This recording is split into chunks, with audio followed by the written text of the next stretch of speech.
మీ పెట్టుబడులను అతి తక్కువ సమయంలో రెట్టింపు చేయాలనుకుంటున్నారా?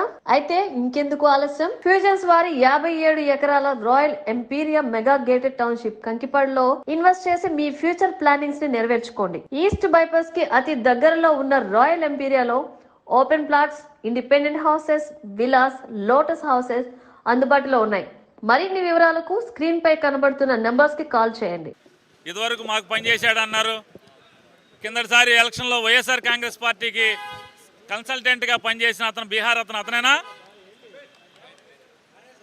అంటే దీన్ని బట్టి చంద్రబాబు నాయుడు గారికి ఏమాత్రం సిగ్గు, శరం, మానవ అభిమానం ఏమాత్రం లేవనేది మనకి ఆయన చర్యల ద్వారా అర్థమవుతుంది కదా.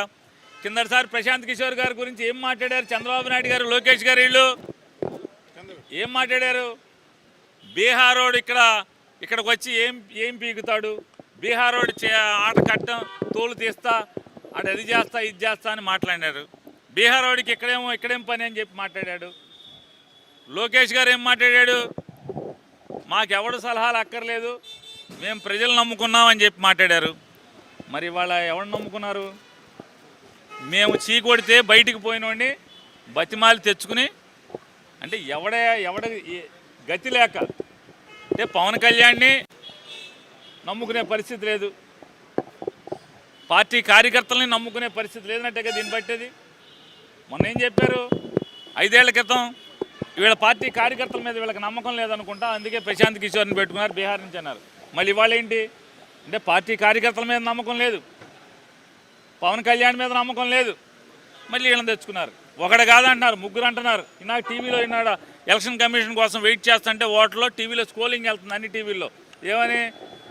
ఆయన ఎవరో రాబిన్ శర్మ అంట, ప్రశాంత్ కిషోర్ అంట, సునీల్ కొనుగోలు అంట, ఇంకో 25 మంది తెచ్చుకోమని. ఎవరిని తెచ్చుకుంటే జనం గుండెల్లో జగన్ ఉన్నంతకాలం, జనం గుండెల్లో జగన్ ఉన్నప్పుడు నువ్వు ఎంతమందిని తెచ్చుకుంటే, బీహార్ని మేము చీకొట్టిన బీహార్ని తెచ్చుకుంటే, లేదా ఉత్తరప్రదేశ్కి కాంగ్రెస్ పార్టీకి పనిచేసినటువంటి సునీల్ కొనుగోలుని తెచ్చుకుంటే అతను కొనుక్కున్నా, లేదా రాబిన్ శర్మని మేము వద్దంటే బయటికి వెళ్ళిన రాబిన్ శర్మని తెచ్చుకుంటే ఏముంటుంది?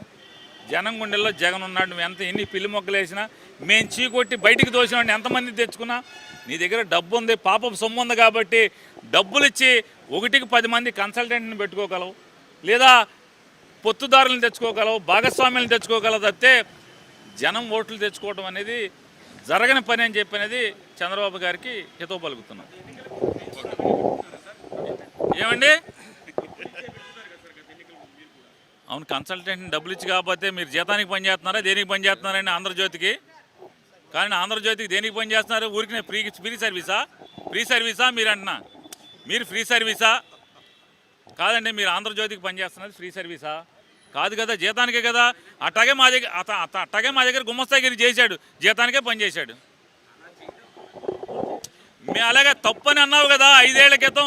ఈడెవడో బీహారోడిని తెచ్చుకున్నావా, ఆయన తెచ్చుకున్నావా, ఈయన తెచ్చుకున్నావా అనగా మేము ఒక తందంతే బయటికి వెళ్ళి తెచ్చుకున్నావు. ఇప్పుడు